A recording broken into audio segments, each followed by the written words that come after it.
Hello, ഇതാ നോമ്പ് തുറക്കാനുള്ള പ്രിപ്പറേഷൻസൊക്കെ കഴിഞ്ഞിട്ട് ഇനി ഇത് അപ്പുറത്തോട്ട് കടത്തലാണ് കേട്ടോ. പക്ഷെ നമ്മൾ 2-3 റൗണ്ടൊക്കെ നടക്കണം കേട്ടോ. ഇതും കൊണ്ട് പല പല സാധനങ്ങളാവുമ്പോൾ പിന്നെ ഉമ്മ വെള്ളം ഒക്കെ അവിടെ കലക്കി വെക്കും. ജ്യൂസ് അടിക്കലും വെള്ളം കലക്കും ചായക്കും ഉമ്മ വെക്കും. ബാക്കിയുള്ള കാര്യങ്ങളൊക്കെ ഞാൻ ചെയ്യും. അങ്ങനെയാണ്. അപ്പോൾ ഇതാ നമ്മുടെ മുറ്റത്തുള്ള മുരിങ്ങ മരത്തിൽ നിറയെ കായുണ്ട് കേട്ടോ. നോമ്പിന് മുമ്പേ ഉണ്ടായിരുന്നു, പക്ഷെ നോമ്പായതിന് ശേഷം ഇത് അധികം ആരും എടുക്കണില്ലല്ലോ. അപ്പോൾ ഞാൻ വിചാരിച്ചു അത് എന്തെങ്കിലും എടുത്തൊരു കറി വെക്കുക അത്താഴത്തിന് എന്ന് വിചാരിച്ചിട്ട് അങ്ങനെ ഓരോന്ന് ഇറക്കാണ് കേട്ടോ.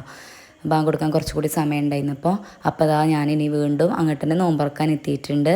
ഇന്ന് ഞങ്ങളുടെ നോമ്പ് ഇറക്കാനുള്ളത് തണ്ണിമത്തൻ ജ്യൂസ്, നാരങ്ങ വെള്ളം, തരിക്കഞ്ഞി, കട്ട്ലേറ്റ്, പഴംപൊരി. പിന്നെ ഇത് 2 പാത്രത്തിലാക്കി വെച്ചിട്ട് ഉപ്പാക്ക് മധുരമില്ലാത്തതാണ് കേട്ടോ. പിന്നെ അത് 2 തരം മാങ്ങ ഉണ്ട്. പിന്നെ ഉമ്മാൻ്റെ തരിക്കഞ്ഞി സ്പെഷ്യൽ, പിന്നെ ചിക്കൻ കറി, പത്തിരി. ഓക്കെ, അപ്പോൾ ഇതൊക്കെയാണ് ഇന്നത്തെ നോമ്പ് തുറ സ്പെഷ്യലുകൾ.